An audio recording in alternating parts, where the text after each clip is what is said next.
오늘 같이 은혜 받을 말씀은 요한복음 4장 3절부터 26절 말씀이 되겠습니다.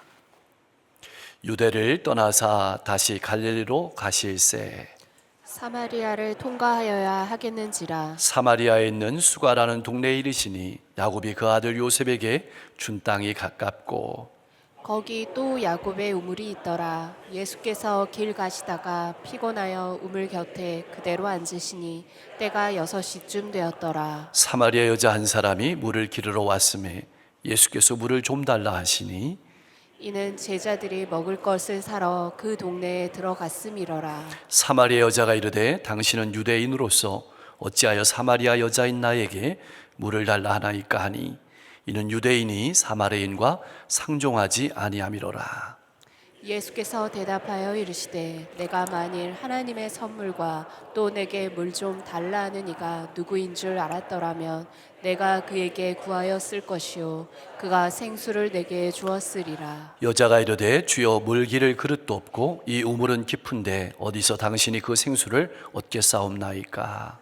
우리 조상 야곱이 이 물을 우리에게 주셨고 또 여기서 자기와 자기 아들들과 짐승이 다 마셨는데 당신이 야곱보다 더 크니이까. 예수께서 대답하여 이르시되 이 물을 마시는 자마다 다시 목마르려니와 내가 주는 물을 마시는 자는 영원히 목마르지 아니하리니 내가 주는 물은 그 속에서 영생하도록 솟아나는 샘물이 되리라. 여자가 이르되 주여 그런 물을 내게 주사 목마르지도 않고 또 여기 물 기르러 오지도 않게 하옵소서.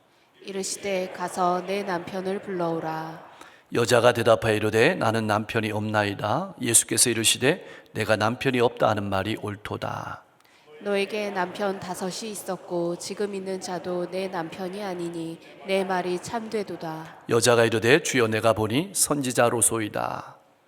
조상들은 이 산에서 예배하였는데 당신들의 말은 예배할 곳이 예루살렘에 있다 하더이다. 예수께서 이르시되 여자여 내 말을 믿으라. 이 산에서도 말고 예루살렘에서도 말고 너희가 아버지께 예배할 때가 이르리라. 너희는 알지 못하는 것을 예배하고 우리는 아는 것을 예배하노니 이는 구원이 유대인에게서 남이라. 아버지께 참되게 예배하는 자들은 영과 진리로 예배할 때가 오나니 곧 이때라. 아버지께서는 자기에게 이렇게 예배하는 자들을 찾으시느니라. 하나님은 영이시니 예배하는 자가 영과 진리로 예배할지니라. 여자가 이르되 메시아 곧 그리스도라 하는 이가 오실 줄을 내가 아노니 그가 오시면 모든 것을 우리에게 알려주시리이다. 예수께서 이르시되 내게 말하는 내가 그라 하시니라. 아멘. 세례 요한이 예수님을 가르쳐서 보라 세상 죄를 지고 가는 하나님의 어린 양이로다 라고 증언한 후에 예수님께서는 제자들을 부르시고 본격적으로 사역을 시작하셨습니다. 그렇게 부르신 제자들을 데리시고 기쁨을 잃어버리고 소망을 잃어버린 삶의 현장으로 찾아가셨습니다. 바리새인들이 예수님을 눈여겨보는 것을 아시고 예수님께서는 유대를 떠나서 갈릴리로 돌아가시고자 했습니다. 그렇게 하려면 유대인들과 종교적 또 정치적으로 감정이 좋지 않았던 사마리아라는 지역을 통과해야 했습니다. 물론 멀리 안전하게 돌아서 가는 길이 있었지만 예수님은 사마리아를 통과하여 가기로 결심하였습니다. 무슨 계획이 있기에 그 험한 길을 걸어가시려고 하시는 것일까요? 봉변을 당하실 수도 있는데 말입니다. 좀 더 편한 길로 걸어가시면 안 되었을까요? 중요한 것은 이 결단이 온 인류를 구원하시고자 하는 하나님의 뜻에 따라서 십자가의 길을 가시고자 하는 결단과 연결이 되어 있다는 것입니다. 예수님께서는 그러한 하나님 아버지의 비전을 품고 그 길을 향해 나아가셨습니다. 사랑하는 성도 여러분, 나는 어떤 비전을 품고 2026년을 향해 나아가고 있습니까? 조금 어렵고 조금 힘들더라도 하나님께서 기뻐하시는 삶을 향해 나아가고 있습니까? 아니면 세상에 많은 사람들이 걸어가는 것처럼 좀 더 편안하고 안전한 길을 찾고 그 길로만 나아가고 있는 삶은 아닌지요.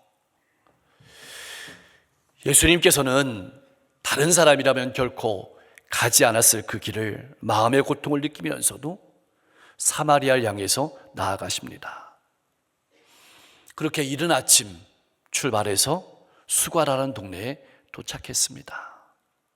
그 동네는 야곱이 요셉에게 준 땅이 가깝고 또 야곱이 물을 마시던 우물도 있었습니다. 오전 내내 푹푹 찌는 길을 걸었던 예수님은 피곤하여 우물가에 앉으셨습니다. 계속 길을 걸어가려면 물을 마셔야 하고 음식을 먹어야 하기 때문입니다. 예수님께서 그렇게 우물가에서 쉬시는 동안 제자들은 음식을 사러 마을로 들어갔습니다. 그때가 정오쯤 되었고 바로 그때였습니다. 사마리아 여자 한 사람이 그 푹푹 찌는 시간에 물을 기르러 나왔습니다. 보통 여인들 같으면 이른 아침이나 해가 질 무렵에 함께 모여 다녔습니다. 서로 물 기르는 것도 도와주기도 하고 물 기르는 장소에서 서로 고단한 삶의 이야기를 나누며 위로하는 시간이기도 했습니다. 그런데 도대체 이 여인은 무슨 사연이 있는 여인이기에 한낮의 태양이 이글거리는 그 길을 걸어왔을까요? 그것도 혼자서 말입니다. 여러분은 어떤 인생의 이야기를 가지고 이 자리에 앉아 있습니까? 그런데 자세히 오늘 말씀을 들여다보면 이 여인이 예수님께 온 것 같지만 예수님께서 이 여인을 찾아가신 것입니다. 이 여인을 만나러 오신 것입니다. 자, 그리스도인은 어떤 사람일까요? 한 영혼의 외로움과 한 영혼의 아픔의 자리를 찾아가는 사람입니다.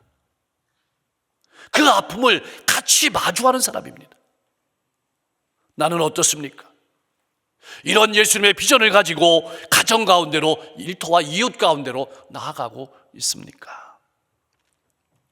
일반적으로 그 시간에 그런 장소에서 여자를 만난다는 것은 상당히 불편한 일이었습니다. 당시에는 말이죠. 그런데 오히려 갈증을 느끼신 예수님은 그녀에게 다가가셔서 먼저 말을 건네십니다. 물 좀 주시오.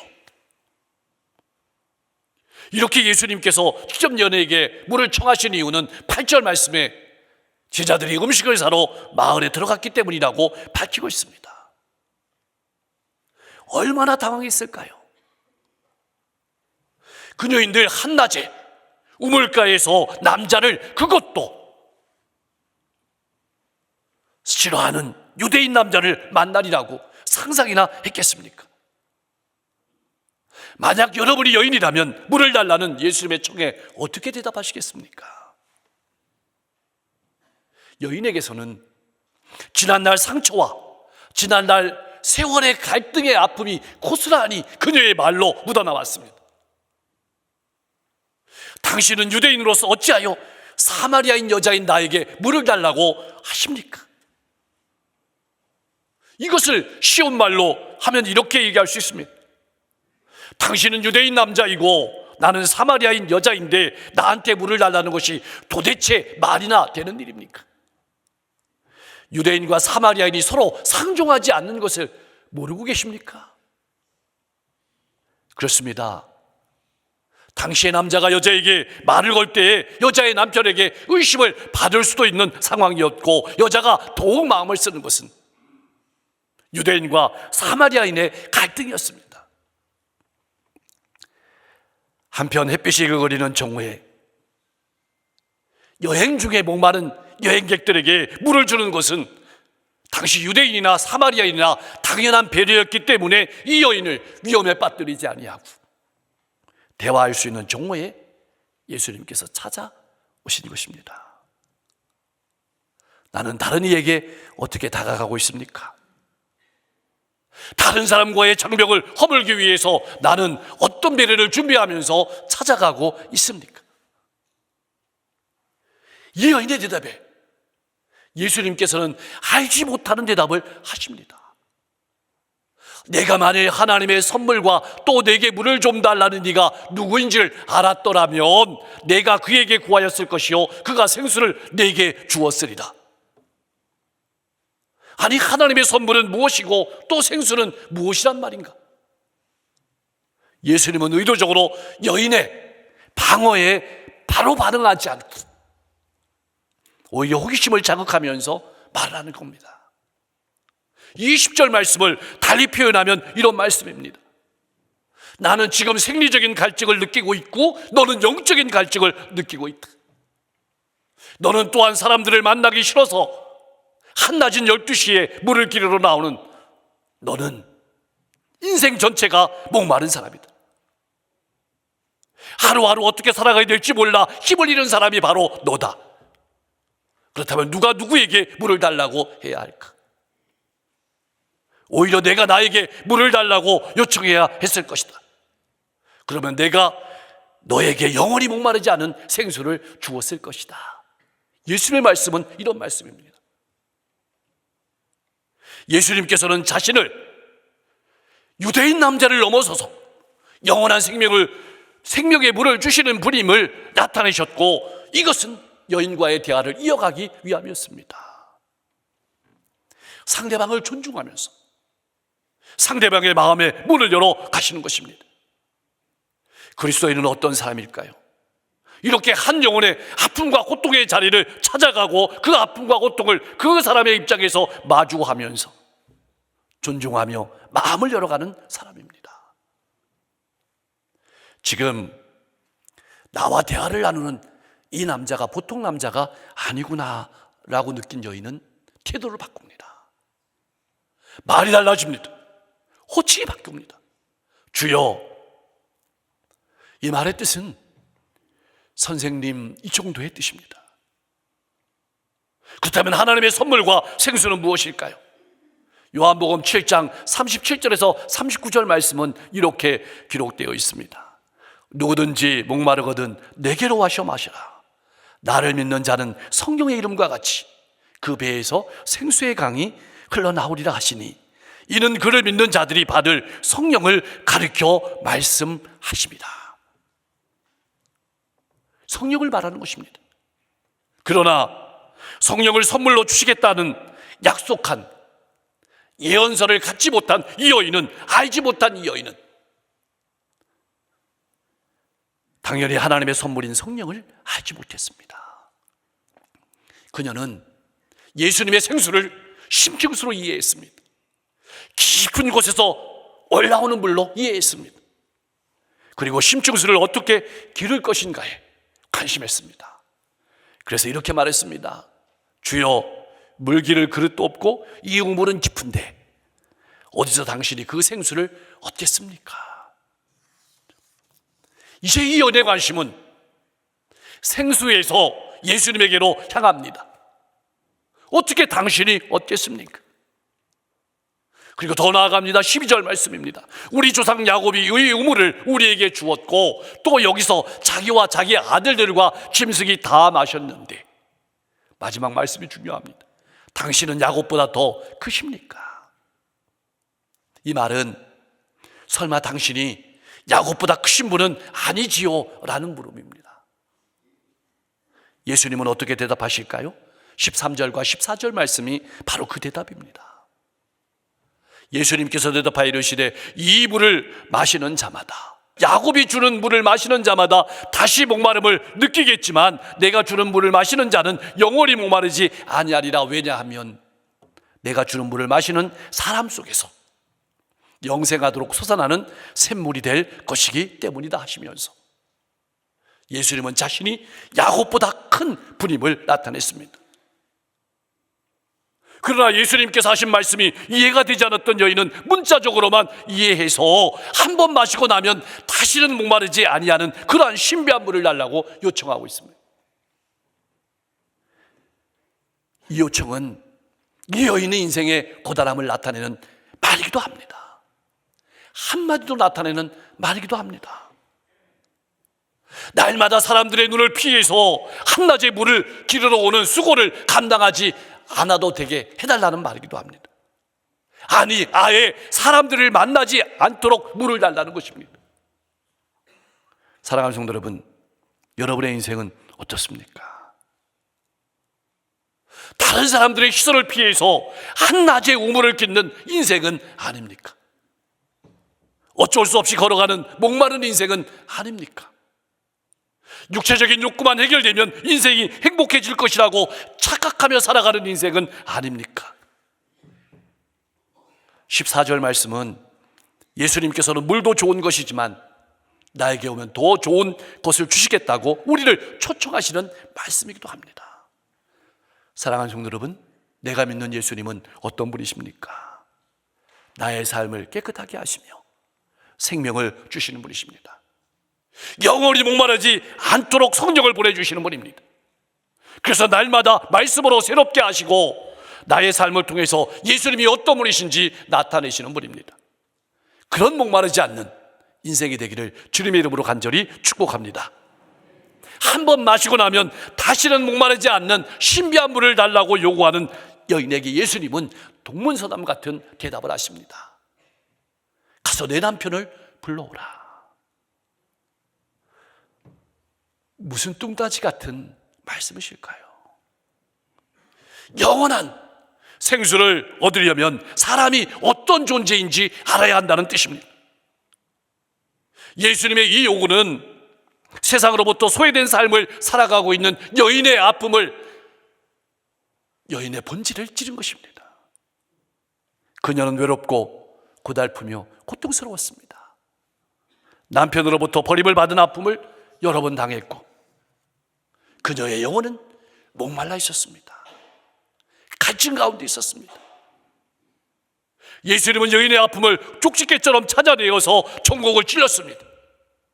그래서 종국을 찔린 여인은 방향을 바꿉니다.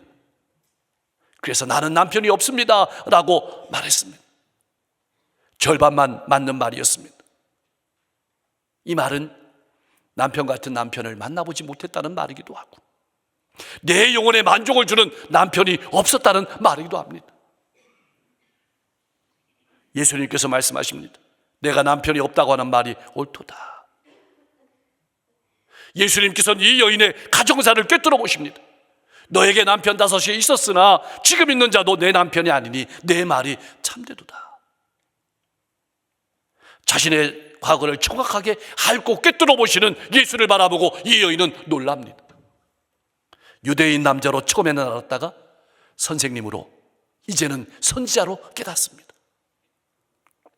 내가 보니 선지자로소이다. 그러면서 자연스럽게 예배의 문제로 초점을 옮겨갑니다.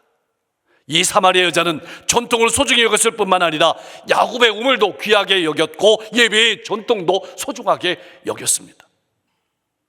그런 여자에게 예수님께서는 사마리아 예배가 잘못된 것은 예배의 장소 때문이 아니다, 하나님이 어떤 분이신지 모르고 예배 드리기 때문이라고 말씀하시면서 예배의 핵심은 장소가 아니며 하나님 아버지를 올바로 알고 예배 드리는 것이라고 말하고 있는 것입니다. 그래서 24절 말씀을 직역을 하면 성령과 진리 안에서 예배할지니라, 이런 말씀입니다. 하나님께서 찾으시는 예배자는 성령과 진리 안에서 예배를 드리는 사람입니다. 하나님의 성령에 우리의 영이 이끌림 바 되어서 진리인 예수 그리스도의 십자가의 복음 안에서 예수 그리스도의 이름으로 하나님께 나아가는 것이 예배입니다. 다시 말하면 예수 그리스도를 통하지 아니하고는 하나님을 알 수 없고 예수 그리스도의 십자가의 고난의 의미를 깨닫지 못하고는 진정한 예배를 드릴 수 없다는 말입니다. 왜냐하면 예수님의 십자가와 부활을 통하지 아니하고는 하나님께 나아갈 수 없기 때문입니다. 사랑하는 성도 여러분, 나의 예배는 어떤 예배입니까? 성령께서 감동하시는 예배입니까? 내 감정으로, 내 힘으로 드리는 예배입니까? 예배당에서만 아멘하는 예배입니까? 나의 삶 속에서 아멘하는 예배입니까? 성령께서 주시는 감동으로 드리는 예배는 나를 부인하고 삶 가운데서 열매를 맺으면서 드리는 예배임을 기억하며 하나님께서 찾으시는 이 시대의 예배자가 모두가 될 수 있기를 소망합니다. 이제 이 여인은 이렇게 말합니다. 메시아 곧 그리스도라 하는 이 시가 오실 줄을 내가 압니다. 그가 오시면 모든 것을 우리에게 알려주실 것입니다.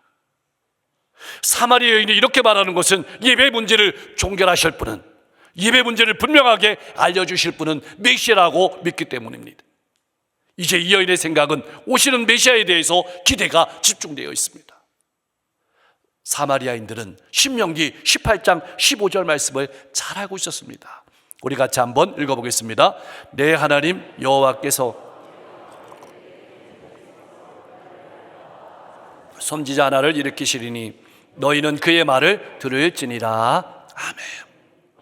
여러분, 이 말씀에 기록된 것처럼 사마리아 사람들은 모세와 같은 선지자가 일어나서 하나님에 대한 진리를 바르게 선포하면서 참 신앙을 가지게 하고 참 예배를 회복시켜 주시리라고 생각했던 것입니다. 이제 예수님께서 사마리아 여인에게 분명하게 대답하십니다. 내가 말하는 내가 바로 그니라. 바로 내가 메시아라고 자신을 드러내셨습니다. 이제 이 여인에게는 깨달음이 왔습니다. 물 이야기에서 예수님의 말씀을 오해했지만 남편의 이야기에서 자신이 어떤 존재인지 발견했고, 예배의 이야기에서 예수 그리스도를 통하지 아니하고는 인생의 진정한 목마름을 해결할 수 없음을 깨달은 이 여인은 자신이 우물가에 왔던 목적 자체를 잊어버렸습니다. 마셔도 다시 목마를 그 물을 반복해서 깃던 그 물동이를 버려두고 누가 시키지 않았는데도 동네로 뛰어들어갔습니다. 그리고 자기가 지금까지 그렇게 만나기 싫었고 피하고 싶었던 사람들에게 자신이 다가가서 자신이 만난 예수를 전했고 자신의 믿음을 나타냈습니다.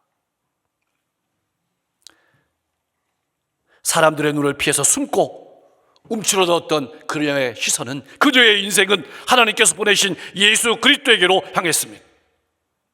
예수 그리스도를 만나고 예수 그리스도를 바라보게 되니 자신을 붙들었던 과거와 자신을 붙들었던 죄악은 더는 그녀를 올가맬 수 없었습니다.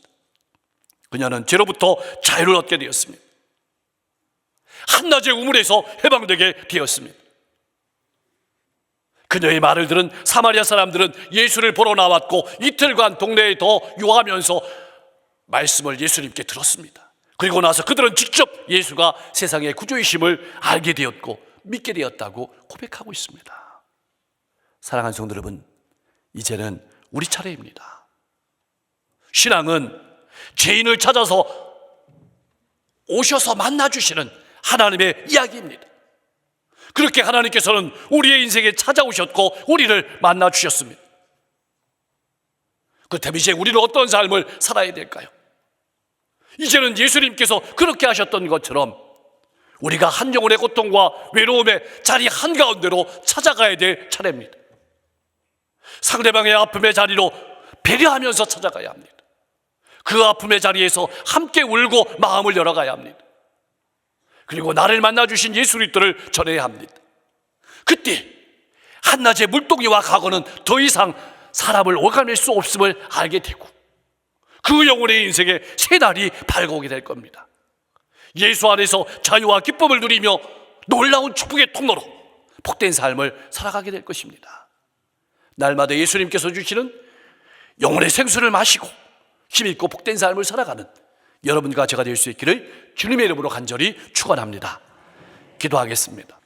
조금 어렵고 조금 힘들더라도 복음을 위해 일어서게 하옵소서. 한 영혼의 외로움과 아픔의 자리를 찾아가 함께 배려하며 장복을 허물어 가는 삶을 살아가게 하옵소서. 성령께서 감동하시는 예배, 나를 부인하고 삶으로 열매 맺는 예배자가 되게 하옵소서. 예수님께서 나를 찾아오신 것처럼 나도 찾아가고 배려하며 함께 울어주며 예수 그리스도를 전하는 삶을 살아가게 하옵소서. 2025년 얼마 남지 않았습니다. 이 남은 시간 잘 마무리하게 하실 때 후회 없는 삶을 살아가게 하옵소서. 용서하며 사랑하며 이해하며 미래를 열어가게 하옵소서. 우리 모든 성도들 가정가정이 화목한 믿음의 명문가문을 이루게 도와주시며 어려운 시대 가운데 우리 성도들의 사업장과 직장을 든든히 지켜주시고 자녀들에게 믿음의 문을 열어주시고 앞길의 문을 열어주시고 인생의 문을 열어주옵소서. 우리 성도님들이 간절히 눈물 뿌려 기도하는 26년의 계획이 하나님의 뜻 가운데 풍성한 열매 맺게 하시고 당회와 구역회 송구영신 예배를 통해서 지년일난을 돌아보면서 하나님의 은혜에 감사하고 새로운 26년을 하나님의 뜻 가운데 계획하며 나아갈 수 있도록 복내려 주옵소서. 육신의 질병으로 마음의 고통으로 인생의 문제로 어려움과 고통을 가지고 나온 성도도 있습니까? 하나님께서 아시겠사오니 그 육신 가운데로 그 마음 가운데로 그 인생 가운데로 하나님이 신방하셔서 육신의 질병을 깨끗하게 치료하여 주시옵소서. 마음의 고통을 마음의 문제를 해결하여 주시며 마음의 평안으로 가득 채워주시고 기쁨으로 채워주시고 인생의 앞길을 활짝 열어 주시옵소서. 오늘도 복음을 들고 걸어가시는 선지자님들의 발걸음을 통해서 수많은 영혼들이 주님께 돌아올 수 있도록 복내려 주시고 수많은 영혼들이 복음이 주는 기쁨과 자유를 맛보게 하옵소서. 예수 그리스도의 이름으로 간절히 기도하옵나이다.